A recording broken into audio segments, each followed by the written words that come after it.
오늘은 요한계시록 10장을 통해서 힘센 천사와 작은 두루마리, 이런 제목으로 함께 은혜 나누도록 하겠습니다. 우리가 지금 어디쯤에 와 있죠? 요한계시록 어디쯤에 와 있어요? 한 중간쯤에 이제 와 있죠. 요한계시록 22장까지 있는데요. 오늘 10장이 됩니다. 요한계시록에서 전체 내용 중에 3분의 1을 차지하는 것이 어떤 내용이라 그랬어요? 심판에 관한 내용이다, 이렇게 얘기를 했죠. 심판은 곧 재앙이라 그랬죠. 재앙. 근데 재앙을 내리는 그 과정이 3번 반복돼서 나온다, 이렇게 얘기를 했어요. 그 첫 번째 재앙은 인 재앙이라 그랬죠. 인 재앙. 인을 뗄 때마다 두루마리에 인을 뗄 때마다 재앙이 내리더라. 그래서 인재앙. 두 번째 재앙은 뭐죠? 나팔 재앙이죠. 그 나팔 재앙은 나팔을 불 때마다, 그래서 7개 나팔이 하나하나 불려질 때마다 재앙이 내리더라. 그 다음 세 번째 재앙은 접시 재앙인데, 접시가 쏟아질 때마다, 접시가 뒤집어져서 쏟아질 때마다 재앙이 내리더라. 그래서 접시 재앙이 되겠습니다. 오늘 보는 것은 지금 두 번째 재앙 중에서 6번째 재앙까지 끝나고 7번째 재앙이 되기 전에 발생하는 이야기예요. 그래서 나팔이 부러질 때마다 재앙이 발생했는데 6째 나팔까지가 부러졌어요. 그래서 재앙이 발생했어요.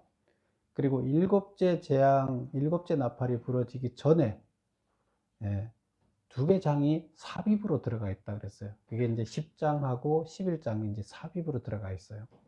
그래서 다른 설명을 해요. 다른 설명을 하고 나서 7째 재앙이 내립니다. 7째 나팔 재앙이 내리는데, 그럼 그 삽입구가 들어가 있는데, 이 삽입구가 왜 들어가 있을까? 뭔가를 설명하는 거죠. 마지막 7째 재앙은 더 커지는 재앙이라고 그래요. 재앙 중에서 더 큰 재앙이 내린다 그랬어요. 그래서 큰 재앙이 내리기 전에 뭔가 더 설명해 주는 이야기다, 이제 이렇게 얘기를 했었죠.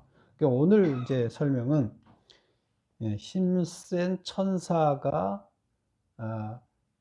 두루마리 책을 가지고 와서 그것을 요한한테 전달해 주는 거예요. 요한이 그걸 받아서, 그러면 요한이 받았으면 그 책을 요한이 받아서 먹으라 그래요. 그 책을, 두루마리를 책을 먹으라 그래요. 그러면서 그것을 다시 먹고 소화시킨 다음에 그것을 어떻게 하라? 다시 다른 사람한테 전하라, 이렇게 얘기를 합니다. 이것은 우리가 처음에 요한계시록 앞쪽에서 재앙이 시작되기 전에 나왔던 이야기예요. 두루마리. 근데 인 재앙이 시작되기 전에 두루마리 책이 나왔었죠. 그리고 그럴 때 두루마리가 봉인되어 있었는데, 그걸 하나 뗄 때마다 재앙이 발생했는데, 그래서 여기서 또 책이 등장을 하는 거죠. 그때도 재앙이 발생하기 위해서 책이 등장했고, 두루마리가 등장했고, 두루마리는 뭐라 그랬어요? 말씀이라 그랬죠. 등장했고, 여기서도 또 등장해요. 그래서 중간쯤 왔는데 다시 한번 하나님의 그 재앙이 내릴 때 어떤 방법으로 내려지는지, 그것을 이야기하는 그런 얘기가 되겠습니다. 그래서 1번을 보면 10장은 언제 발생한 일인가? 언제 발생한 일이라고요? 6번째 나팔과 7 나팔 사이에 삽입된 부분이다. 그래서 강조하기 위해서 나왔다, 이렇게 얘기를 했어요. 그 다음에 이제 1절을 보면 천사가 등장을 해요. 힘센 천사가, 아주 힘이 세고 그냥 천사가 아니라 대단한 천사가 등장을 해요. 그럼 도대체 이 천사는 뭘 의미할까? 천사가 이게 책을 작은 두루마리 책을 가지고 다 등장을 하는데, 그때 등장하는 모습을 설명을 해주고 있어요. 읽어볼까요? 1절. 내가 또 보니 힘센 다른 천사가 구름을 입고, 뭐를 입었다고요? 구름을 입고 하늘에서 내려오는데, 그 머리 위에 무지개가 있고, 머리에는 옷은 구름을 입었고 머리에는 무지개가 있고 그 얼굴은 해 같고 그 발은 불기둥 같으며 그 손에는 펴놓은 작은 두루마리를 들고 그 오른발은 바다를 밟고 왼발은 땅을 밟고 사자가 부르짖는 것 같이 큰 소리로 외치니 그가 외칠 때 일곱 우레가 그 소리를 내어 말하더라. 그래서 힘센 천사가 작은 두루마리를 가지고 등장을 할 때 모습을 상세하게 표현을 해놨어요. 그럼 그 표현을 한번 볼까요? 처음에 구름을 입었다. 하나님이 재림하거나 예수님이 재림하거나 하나님이 등장할 때 하나님이 나타나는 표현을 어떻게 구름이 이렇게 구름과 같이 등장을 하죠. 그래서 그런 모습을 나타내는 거예요. 구름을 입고 천사가 하나님이 나타날 때처럼 나타났다. 그 다음에 머리 위에 무지개가 있고, 무지개하고 약속이라는 거 우리 그 창세기에서 이렇게 기억이 나죠. 약속, 하나님이 어떤 약속을 갖고 이제 오는, 이것도 이제 하나님 연상이 되는 거죠. 그 다음에 그 얼굴은 해 같고, 해는 빛이죠. 아주 강력한 밝은 빛. 이것도 하나님을 나타내는 거죠. 그 다음에 그 발은 불기둥 같으며, 발은 뭘 나타내요? 권위, 권력, 힘. 그래서 그 불기둥 같은 큰 기둥이 탁 박히는 그런 큰 강력한 힘을 얘기하는 거예요. 또 하나님을 나타내는 거죠. 그리고 그 다음에 보면 오른발은 바다를 밟고 왼발은 땅을 밟고, 오른발 왼발이 땅과 바다를 다 이렇게 밟고 있다. 땅과 바다를 다 통치하고 있다. 이런 개념이 되는 거죠. 그리고 소리가 나는데 사자가 부르짖는 것 같이 큰 소리로 외치니, 소리가 어마어마해요. 그래서 외치는 소리가 날 때 일곱 우레가 그 소리를 내어 말하더라. 우레라는 것은 뭐예요? 천둥과 번개 같은 그런 소리를 얘기하는 거예요. 근데 일곱 우레가 그 소리를 내어 말하더라. 일곱 우레가 소리를 내어 말한다. 무슨 소리를 내어 말하는 거예요? 그 천사가 내는 소리에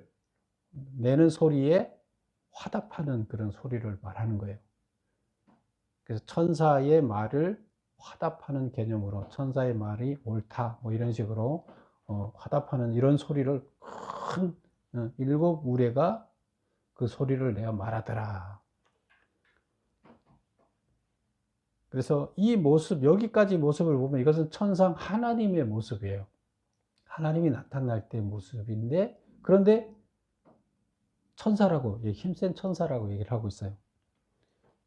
그럼 도대체 이 힘센 천사는 누구를 나타내는가? 메모를 보겠습니다. 1번. 힘센 천사의 모습은 마치 하나님의 현현시의 모습과 비슷하여 예수님이라고 보기도 한다. 그래서 이건 예수님이다 이렇게 보는 학자들이 있어요. 그러나 하지만 계시록에서 사용되는 예수님에 대한 독특한 표현은 죽임당한 어린 양으로 쓰고 있을 뿐이고 계시록의 어디에도 예수님을 천사와 동일시하지 않는다. 계시록에서는 천사라는 명칭을 불러서 예수님을 천사라는 명칭으로 부르는 내용이 없어요. 계시록에는. 그래서 예수님은 천사라는 명칭으로 절대 사용을 안 해요. 그리고 예수님은 어떤 식으로만 등장하냐면 어린 양으로 등장해요. 어떤 어린 양? 죽임 당한 어린 양으로만, 그런 모습으로만 등장을 해요. 그래서 이것은 예수님이 아니다. 따라서 여기서 힘센 천사는 하나님이 보낸 그 천사 중에서 아주 그 강력한 천사, 그러니까 천사장이 되겠죠. 가장 힘센 천사장으로 보는 것이 적절하다. 이게 이제 다수설이에요. 그래서 그러면 이런 그 천사장인데 하나님이 이 모습으로 등장하게끔 이렇게 표현한 이유는 뭐냐? 2번. 심센천사의 모습을 하나님의 현현과 유사한 방식으로 표현한 이유는 천사가 전하는 메시지가 하나님에게서 온 것임을 강조하기 위함이다. 뭐라고요? 예, 그 메시지가 들고 오는 메시지가 뭐예요? 작은 두루마리잖아요. 그 두루마리가 하나님이 보낸 거다는 것을 나타내기 위한 거예요. 그래서 하나님 말씀이잖아요. 말씀이 지금 천사가 전달을 하지만 그 말씀이 하나님으로부터 보낸 거니까 하나님의 말씀이잖아요. 하나님의 말씀이 임하는 것이 그렇게 하나님이 임할 때와 같은 형태로 임한다. 이렇게 볼 수 있어요. 그래서 천사가 전하는 메시지가 하나님에게서 온 것임을 강조하기 위한 거다. 두루마리 책 내용이 뭐라고요? 하나님이 보낸 거다는 것을 강조하기 위해서 천사의 모습 속에서 그걸 드러낸다는 거죠. 그 다음에 이제 나오는 말이 천사가 오른발로 바다를 밟고 왼발로 땅을 밟고 서 있다. 이게 무슨 말이냐? 천사가 전하는 메시지가 온 세상에 영향을 미치는 강력한 힘을 가졌다는 뜻이다. 그래서 그 두루마리, 작은 두루마리에 들어있는 그 내용, 메시지가 강력한 힘을 갖고 있어요. 바다와 땅과 바다, 이 땅 전체라는 뜻이에요. 이 땅 전체에 영향력을 미친다. 다 장악을 하고 있다. 이제 그런 뜻이에요. 그래서 그런 표현을 쓰고 있다. 뭘 나타내려 하느냐? 강력한 영향력을 미친다. 이 세상 전체에. 그걸 나타내기 위해서 그렇게 표현을 하고 있다. 그 다음에 이제 4번 보면 계시록 10장 7절에 나오는 하나님의 비밀이란 무엇인가? 우선 4절을 한번 읽어볼게요.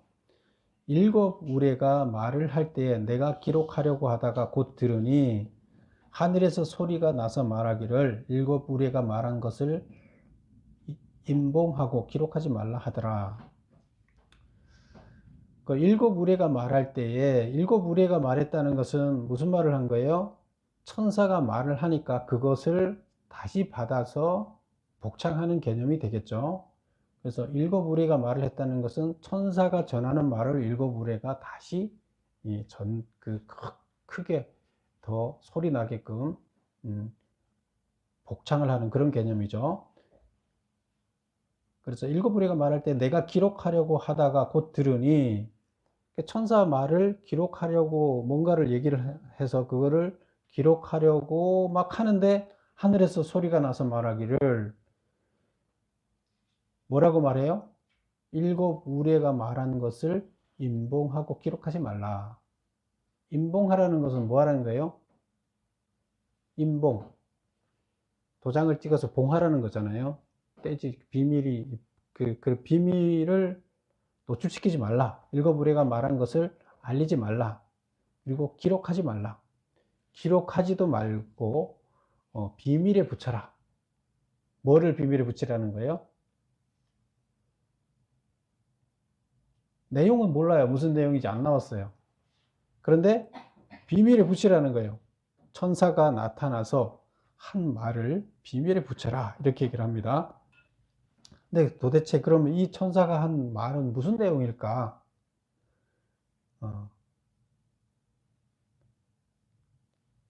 일단 의문을 던져놓고요. 5절을 들어가 보겠습니다. 내가 본 바다와 땅을 밟고 서 있는 천사가 하늘을 향하여 오른손을 들고 세세토록 살아계신 이 곧 하늘과 그 가운데 있는 물건이며 땅과 그 가운데 있는 물건이며 바다와 그 가운데 있는 물건을 창조하신 이들을 가르쳐 명사하여 이르되 지체하지 아니하리니. 자, 여기서 보면 6절 내용은 뭐냐 하면 살아계신 이, 세세토록 살아계신 이 누구예요? 하나님이죠. 하나님. 그 다음에 다시 또 설명을 해요. 하늘 가운데 있는 하나님을 설명을 이렇게 해요. 하늘 가운데 있는 물건과 땅과 그 가운데 있는 물건이며 바다와 그 가운데 있는 물건을 창조하신 이를 가리켜 맹세. 그래서 하늘과 그 가운데 있는 모든 것들을 창조하고 땅과 그 가운데 있는 것 모든 걸 창조하고 바다와 그 가운데 있는 모든 걸 창조하신 이 세세토록 살아계신 이게 다 하나님이죠. 창조하신 이를 가리켜, 창조주 하나님을 가리켜 맹세하여 이르되. 그래서 간단하게 말하면 하나님의 이름을 걸고 맹세한다, 이런 뜻이에요. 하나님의 이름으로 맹세하여 이르되, 하나님이 시켰다는 거나 똑같은 얘기예요.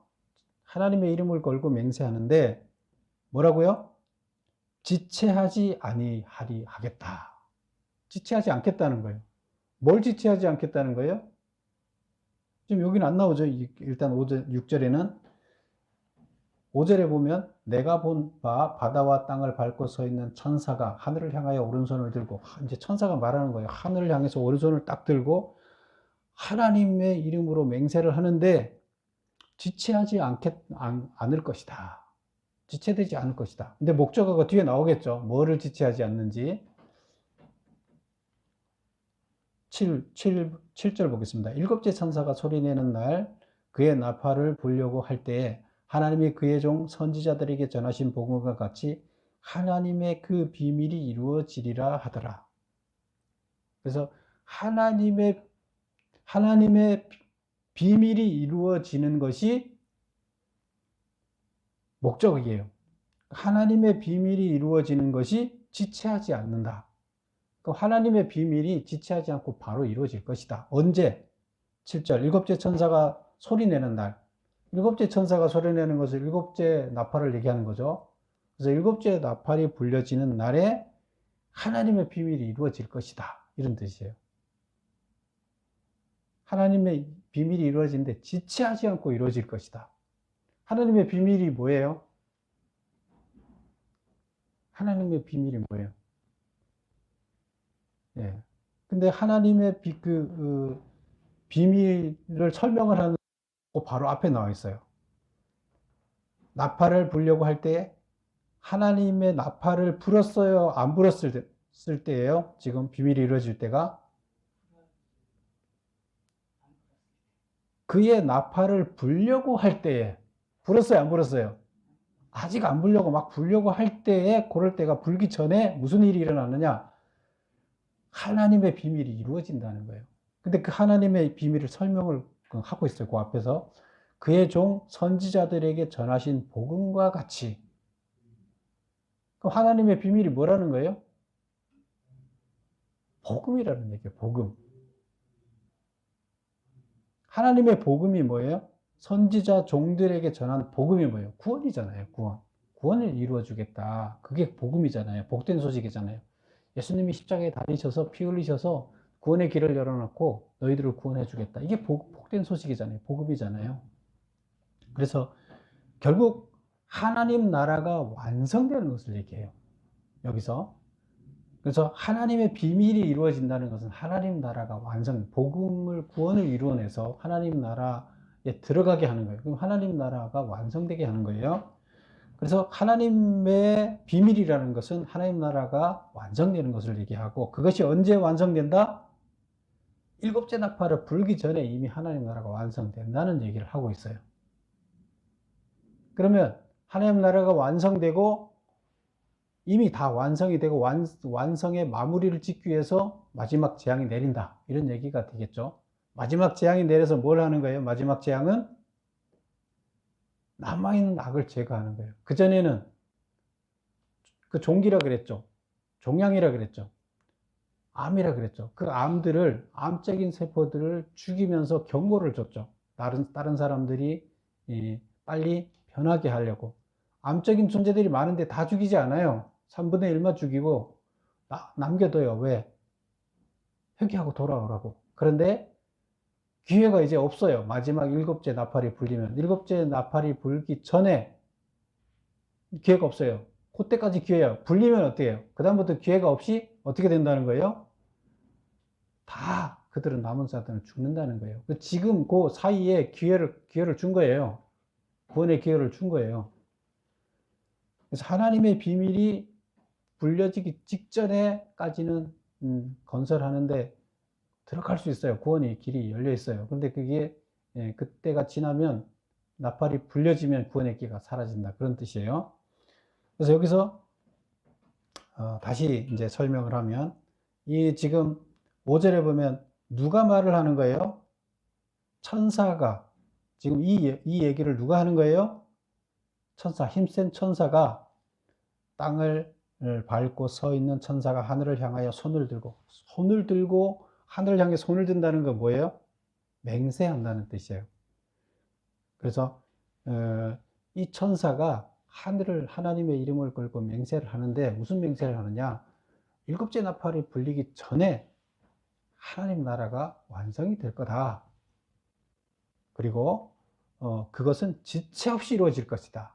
이렇게 얘기를 합니다. 중요한 얘기를 하는 거죠. 그럼 뭐 하라는 거예요? 이 얘기는 뭐 하라는 거예요? 일곱째 나팔이 불리기 전에 어떻게 해야 돼요? 회개하고 돌아와야 된다는 얘기를 하는 거예요. 더 이상 그때는 기회가 없다. 이런 얘기를 하는 거예요. 그러니까 지금 여섯째 나팔이 불리고 나서 일곱째 나팔 불리기 전에 지금 텀을 갖고 있는 거죠. 기회를 주고 있는 거죠. 4번 보겠습니다. 4번, 메모 4번. 계시록 10장 7절에 나오는 하나님의 비밀이란 무엇인가? 구름을 입은 천사가 맹세하여 말하기를 일곱 번째 천사가 나팔을 불 때는 하나님의 종인 예언자들을 통해서 일러주신 이래로 오랫동안 비밀로 덮어두었던 하나님의 비밀이 드디어 실행될 것이라고 했다. 여기서 하나님의 비밀이란 하나님 나라가 임하는 것을 말한다. 하늘과 땅과 바다의 권세를 가진 하나님께서 이 교회와 함께 하셔서 그 일을 틀림없이 지체하지 않고 이루시겠다고 천사의 맹세를 통해 전달하고 있는 것이다. 진정으로 자유와 평등이 실현되는 것을 하나님은 그처럼 원했지만 이 땅에 한 번도 실현되지 못했다. 이것이 실현되는 것이 곧 하나님의 비밀이 실현되는 것이다. 하나님 나라가 완성된다고 얘기를 했잖아요. 지금 이 얘기는 지금 이때 당시에 요한계시록이 쓰여질 이때 당시에 핍박을 받고 있는 사람들한테는 뭐가 되겠어요? 핍박을 받고 있는 사람들한테는 뭐가 돼요? 예. 커다란 힘이 되는 거죠. 그래서 여기에서 하나님 나라가 이루어진다는 것은 곧 그들에게 자유가 주어진다. 옳은 것이 인정을 받게 되고 그들이 하나님을 위해서 희생한 것이 인정을 받게 되고 거기에 대한 자유와 평등이 주어진다. 악한 것은 처벌을 받게 된다. 지금 현재는 그렇지 않죠. 이것을 얘기해주고 있는 겁니다. 그 다음 보겠습니다. 8절을 읽어볼게요. 8절부터 10절까지 한번 읽어보겠습니다. 하늘에서 나서 내게 들리던 음성이 또 내게 말하여 이르되, 이번에는 무슨 음성이에요? 그 앞쪽 5절에서부터 7절에 나오는 것은 천사의 음성이었죠. 천사가 음성을 냈던 거고, 하나님의 비밀이 이루어지는 것이 지체되지 않고 바로 이루어질 것이다 하고 희망을 주는 메시지를 천사가 전했다는 거죠. 근데 지금 8절부터 10절 얘기는 하늘에서 나서 내게 들리던 음성이 또 내게 말하여 이르다. 이건 누구 음성일까요? 예수님의 음성이에요. 예수님이 지금 이 메시지를 이 환상을 통해서 요한한테 얘기를 하고 있는 거잖아요. 사도 요한한테. 그래서 하늘에서 나서 내게 들리던 음성이 또 내게 말하여 이르되, 내가 가서 바다와 땅을 밟고 서 있는 천사의 손에 펴 놓인 두루마리를 가지라 하기로. 뭘 하라고 예수님이 말하는 거예요? 천사의 손에 있는 두루마리를 너가 가지라는 거예요. 받으라는 거예요. 그래서 내가 천사에게 나가서 작은 두루마리를 달라 한즉, 예수님 음성이 들려서 두루마리를 천사한테 받아라 그래서 이제 천사한테 가서 작은 두루마리를 달라 그렇게 했어요. 그랬더니 천사가 뭐라고 말하나 하면 이르되, 갖다 먹어버려라. 이 두루마리를 먹어라. 주면서 내 배는 쓰나 내 입에는 꿀같이 달리라. 먹으면 입에 아주 꿀같이 달 것이다. 그러나 내 배는 엄청 쓸 것이다. 너 배는 쓰릴 것이다. 이렇게 얘기를 합니다. 10절, 내가 천사의 손에서 작은 두루마리를 갖다 먹어버리니 내 입에는 꿀같이 다나 먹은 후에 내 배에서 쓰게 되더라. 이게 무슨 말이에요? 지금 두루마리가 뭐라 그랬어요? 말씀이라 그랬잖아요. 그러면 이 말씀이 앞에서도 두루마리가 예수님이 열었었는데, 뗐는데, 여기서 지금 주는 두루마리하고는 뭐가 틀려요? 예. 예수님이 뗀 것은 전체적인 큰 두루마리, 아웃라인의 두루마리였다면, 여기서는 이제, 여기는 인봉이 떼져 있는 두루마리죠. 펴져 있다는 것은 인봉이 떼져 있다는 거예요. 인봉은 누구만이 뗄 수 있다 그랬어요? 아무나 뗄 수 없다 그랬어요. 그래서 예수님만이 인봉을 뗄 수 있었어요. 그래서 인봉을 떼서 비밀이 열려 있어요. 근데 열려 있는 비밀을 책이 펴져 있다고 얘기를 하죠. 근데 펴져 있는 것은 이미 열려 있는 거예요. 펴져 있는 것을 전하라는 거예요. 비밀이 아니죠, 여기서는. 이미 펴져 있는 것을 모르는, 아직 전달이 안 된 사람들한테 전달하는 거예요. 예수님 펴기 전에 인봉은 전체적인 거고, 그 중에서 전하라고 한 것은 아직 전달이 안 됐네요. 예수님은 펴서 다 비밀을 열어놨는데, 요한이 전달해야 할 사항을 지금 전달하라는 거예요. 뭘 전달하라는 걸까요? 지금부터 나오는 앞으로 받게 될 심판의 내용을 전달하라는 내용이 되는 거예요. 그렇죠? 이제 남아있는 재앙은 무슨 심판이에요? 7째 재앙이 남아있죠. 7째 재앙이 발생하는데, 그때 또 무슨 7째 재앙에 포함된 게 뭐예요? 마지막 대접 재앙이, 그 7째 재앙을 하기 전에 그거를 또 선포를 하는 거죠. 무슨 재앙이 있을 것이라고. 그래서 7째 재앙, 마지막 재앙이 있기 전에 그 재앙에, 앞으로 어떤 재앙이 있다는 것을 알려주라는 거예요. 그래서 이것을 작은 두루마리라고 표현을 하고 있는 거예요.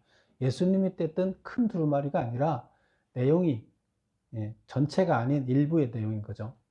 그래서 지금까지 발생했던 내용은 이미 끝났고, 앞으로 발생할 내용에 대해서 있으니까 작은 두루마리다, 이렇게 표현을 하고 있다고 보면 됩니다. 그래서 천사의 손에 펴 놓인, 이미 오픈이 되어 있지만 아직 모르는 사람들한테 전하라. 그런데 천사가 주면서 갖다 먹어라. 그래서 먹으라는 것은 완전히 소화시키라는 거예요.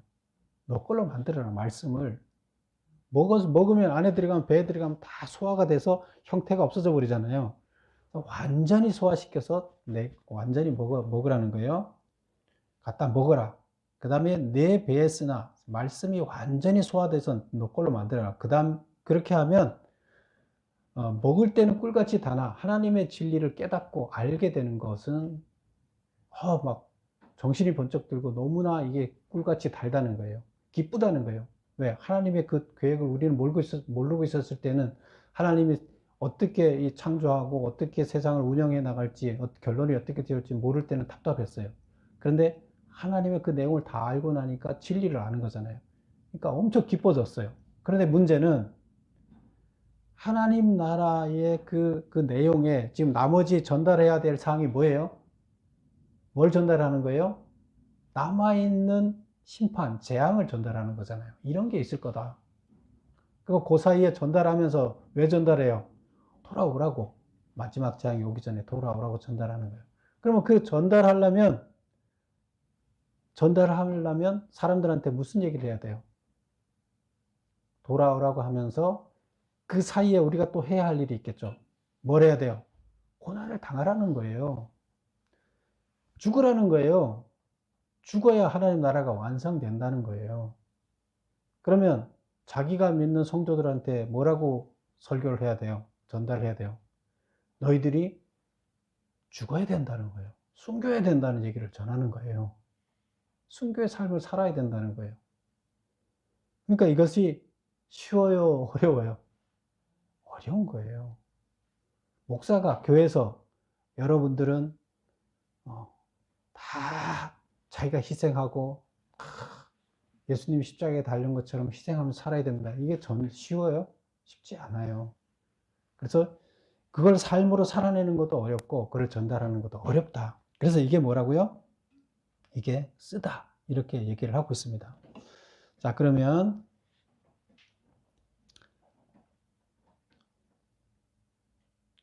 5번을 읽어보겠습니다. 요한계시록 10장 9절의 두루마리는 무엇인가? 두루마리를 받아 먹으라는 것은 무슨 뜻인가? 1. 두루마리는 하나님의 말씀을 의미한다.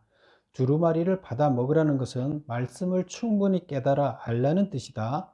많은 백성과 나라와 방언과 임금에게 다시 전하려면 먼저 전하려는 말씀을 충분히 이해하고 알아야 된다. 6번 내 입에는 꿀같이 달아 먹은 후에는 내 뱃속이 쓰게 되었다라는 말의 의미는 무엇인가? 꿀같이 달다는 것은 하나님의 말씀을 깨달아 알게 되는 것은 알게 되는 것의 기쁨을 말한다. 그러나 뱃속이 쓰게 되었다는 것은 그 내용에는 재앙도 포함되어 있을 뿐만 아니라 순교하라는 내용이 포함되어 있기 때문이다. 자신이 양육하는 성도들에게 담대하게 순교하라고 선포하는 것은 심히 고통스럽다는 뜻이다. 그렇겠죠? 이제 7번을 보겠습니다. 성경을 해석할 때 하나님과 인간과 역사에 대한 인식이 잘못되면 이단에 빠지기 쉽다. 역사의식이라고 그랬죠. 역사의식. 여기서 뭐뭐 따졌어요? 인간이 도대체 뭐냐? 인간은 뭐예요? 하나님의 피조물이에요. 역사는 뭐예요? 하나님이 이 땅을, 그 피조 세계를 운영해가는 기록이에요. 역사. 그래서 하나님은 창조주고 인간은 피조물이고 인간을 통해서 이 땅의 세상을 운영해가는 기록이 역사예요. 그렇다면 다 하나님과 관계된 거죠. 그래서 이거에 대한 인식이 잘못되면 이단에게 빠지기 쉽다. 이거에 대한 인식이 없으면 안 돼요. 그래서 계시록 10장 6절에 기록된 천사의 고백에서 우리가 배워야 할 인식, 10장 6절에 나오는 천사의 고백이 뭐예요? 창조주 하나님에 대한 고백이에요. 그래서 창조주 하나님에 대한 고백을 통해서 우리가 뭘 배울 수 있느냐? 1번, 하나님은 창조주이시다는 사실이다. 하나님은 인간을 창조하셨기에 우리의 생각을 잘 알고 계시다는 뜻이다. 하나님은 창조주이신데 창조주이기 때문에 나를 만든 사람이에요. 그러면 나를 가장 잘 아는 사람이 누굴까요? 가장 잘 아는 분이 하나님이세요. 그 다음에 하나님은 역사의 주관자다. 하나님은 하나님 나라를 완성시켜 가기 위한 과정이 역사를 운영하는 방식이에요. 역사는 하나님의 나라를 완성하는 과정에 있는 기록이에요. 그렇다 그러면 이 세상을 마귀로부터 하나님이 지배하는 곳으로 만들어 가는 과정을 이야기해요. 그럼 우리가 뭘 해야 될지 알겠죠? 하나님은 사람을 통해서 역사를 이끌어 가신다. 하나님은 스스로 본인이 하지 않고 사람을 통해서 이 역사를 이끌어 가신다는 거예요. 하나님의 일을 할 상속자를 그래서 찾고 있는 것이다.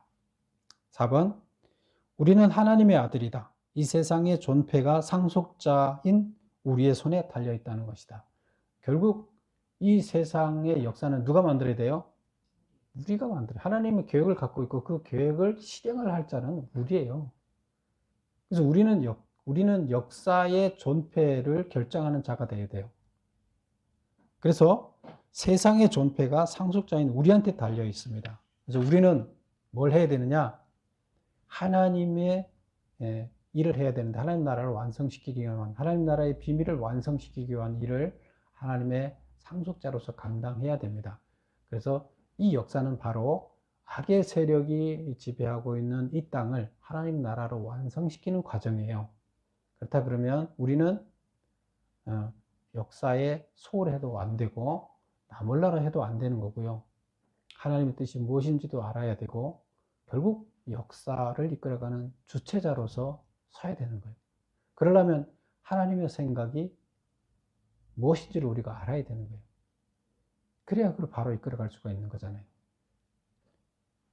그래서 하나님께서는 왜 힘센 천사라는 것은 하나님의 힘을 가진 천사를 통해서 그 강력한 메시지를 가졌다는 거예요. 그 강력한 메시지를 가진 천사를 통해서